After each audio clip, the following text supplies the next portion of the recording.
सभी दिल्ली वासियों को मेरा नमस्कार।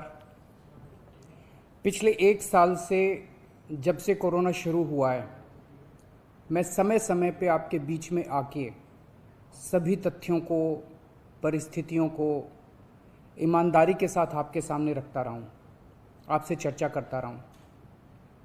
एक चीज़ हम लोगों ने हमेशा गांठ बांध के रखी, आपको कभी गलत तथ्य नहीं दिए, आपसे कभी झूठ नहीं बोला, जो था आपके सामने रख दिया।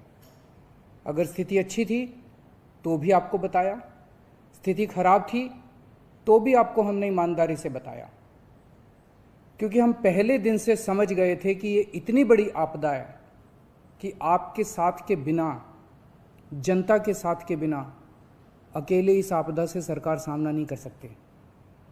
जनता का सहयोग और जनता की सहभागिता इस पूरे संघर्ष में बेहद ज़रूरी है। और जब तक जनता को सच नहीं बताया जाएगा, सारे तथ्य जनता के सामने नहीं रखे जाएंगे, तब तक जनता की भागीदारी सुनिश्चित करना असंभव था। इसीलिए हमने हर चीज़ आपके सामने रखी। हमने टेस्ट नहीं कम होने दिए। आज दिल्ली के अंदर सबसे ज़्यादा टेस्ट हो रहे हैं। मैं तो ये कहूँगा कि अगर प्रति 10 लाख की पॉपुलेशन पे देखा जाए तो शायद पूरी दुनिया में सबसे ज़्यादा टेस्ट दिल्ली में हो रहे हैं। मैंने देखा कि कई जगहों पे उन्होंने टेस्ट कम कर दिए, टेस्ट कम कर दिए तो केस कम आने लग गए। इस तरह से तथ्यों के साथ कई जगह हेरफेर करने की कोशिश की गई। हमने ऐसा नहीं किया। हमने टेस्ट कम नहीं किए, उल्टे कम करने की वजह हमने दिल्ली में टेस्ट कई गुने बढ़ा दिए। आज लगभग 1 लाख टेस्ट दिल्ली में डेली हो रहे हैं। हमने मौत के आंकड़े आपसे नहीं छुपाए। जितनी मौतें होती थी हमने सब आपके सामने रखी, ईमानदारी से रखी। अगर ज़्यादा हो रही थी तो ज़्यादा बताई, कम हो रही थी तो कम बताई। कितने बेड्स हैं, कितने आईसीयू बेड्स हैं, क्या परिस्थितियां हैं, हर चीज़ आपके सामने ईमानदारी के साथ रखी। और इसी वजह से जब भी हमने कड़े निर्णय लिए, हमें आपका पूरा सहयोग मिला, दिल्ली की जनता का पूरा सहयोग मिला। मैं हमेशा कहता हूं कि हमारी दिल्ली एक परिवार है। दिल्ली के 2 करोड़ लोग एक परिवार हैं। और जब परिवार में कोई आपदा आती है तो सारे परिवार के लोग मिलकर उसका सामना करते हैं। अब भी हम सभी मिलकर इसका सामना करेंगे। पहले भी जीत हुई थी, अब भी जीत होगी। आज दिल्ली में क्या परिस्थिति है? पिछले 24 घंटे में दिल्ली में लगभग 23,500 केस आए हैं। उसके पिछले 24 घंटे में लगभग 25,500 केस आए थे। तो पिछले 3-4 दिन से रोज हम देख रहे हैं लगभग 25,000 के करीब केस आ रहे हैं। पॉजिटिविटी बहुत ज़्यादा बढ़ गई है, संक्रमण दर बहुत ज़्यादा बढ़ गई है। दिल्ली के अंदर अस्पतालों में उपलब्ध बेड्स की भारी कमी हो रही है। डेली 25-25 हज़ार अगर पेशेंट्स आएंगे तो कोई भी व्यवस्था चरमरा सकती है। दिल्ली के अंदर बेड्स की भारी कमी हो रही है। आईसीयू बेड्स दिल्ली में लगभग ख़त्म हो गए हैं। आज सुबह मैं ऐप पे देख रहा था, 100 से भी कम आईसीयू बेड्स दिल्ली में बचे हैं। ऑक्सीजन की भारी कमी हो रही है। कल हमने सेंट्रल गवर्नमेंट को भी लिखा है, उनसे बातचीत चल रही है। परसों रात को एक हादसा होते होते बचा। एक प्राइवेट हॉस्पिटल ने हमें बताया कि परसों रात को 3 बजे के करीब उनके अस्पताल की ऑक्सीजन लगभग ख़त्म हो गई। वो बोले, जी हम तो बहुत बुरी तरह से डर गए, बहुत बड़ा हादसा हो सकता था। इधर उधर हाथ पैर मार के किसी तरह से उन्होंने कहीं से ऑक्सीजन का इंतजाम किया। दवाइयों की कमी हो रही है, रेमडेसिविर दवाई की खासकर काफ़ी कमी हो रही है। ये सारे तथ्य मैंने आपको डराने के लिए नहीं बताए।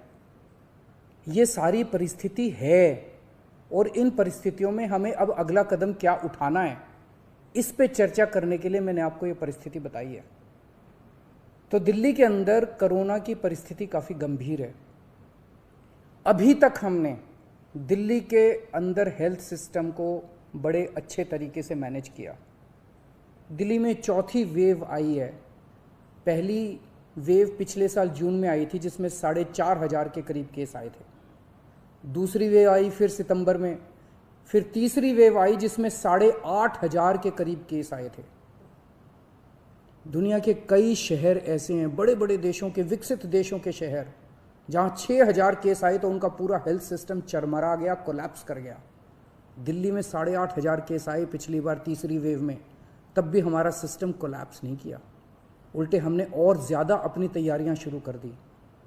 आज 25,000 केस आए हैं। अब दिल्ली का हेल्थ सिस्टम अपनी सीमा तक पहुंच गया है। हमारा हेल्थ सिस्टम अब बहुत ज़्यादा तनाव में है। मैं ये नहीं कहूँगा कि हमारा हेल्थ सिस्टम अभी कोलैप्स किया है, लेकिन आज हमारा हेल्थ सिस्टम बहुत ज़्यादा तनाव में है।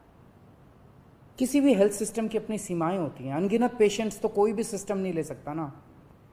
किसी भी सिस्टम की अपनी सीमाएं हैं। पिछले 5 साल में आपकी सरकार ने दिल्ली में बहुत बड़े स्तर पे स्वास्थ्य के क्षेत्र में काम किया है। खूब नए हॉस्पिटल खोले हैं, मोहल्ला क्लिनिक, पॉली क्लिनिक बनाए हैं। बहुत बड़े स्तर के ऊपर स्वास्थ्य के क्षेत्र में काम हुआ है। यही कारण है कि आज 25,000 केस के ऊपर भी दिल्ली का सिस्टम चल रहा है। लेकिन अब इसके बाद अगर तुरंत कुछ कठोर कदम नहीं उठाए गए तो ये सिस्टम कोलैप्स कर सकता है। और अगर हेल्थ सिस्टम कोलैप्स कर गया तो मुझे डर है कहीं बहुत बड़ी त्रासदी ना हो जाए।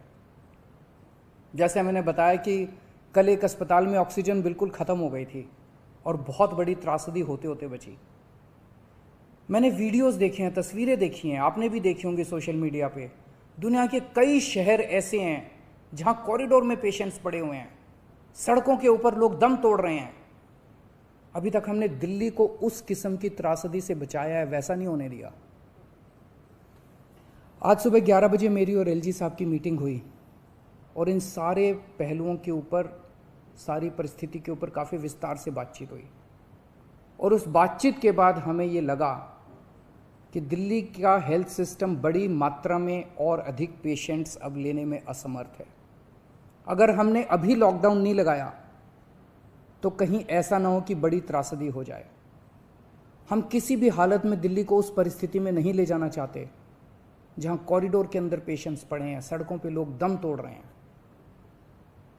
आज सभी परिस्थितियों का जायजा लेने के बाद आपकी सरकार को ये लगता है कि दिल्ली में कुछ दिन के लिए लॉकडाउन लगाना ज़रूरी है, तो आज रात को 10 बजे से अगले सोमवार को सुबह 5 बजे तक 6 दिन के लिए दिल्ली में लॉकडाउन लगाया जा रहा है।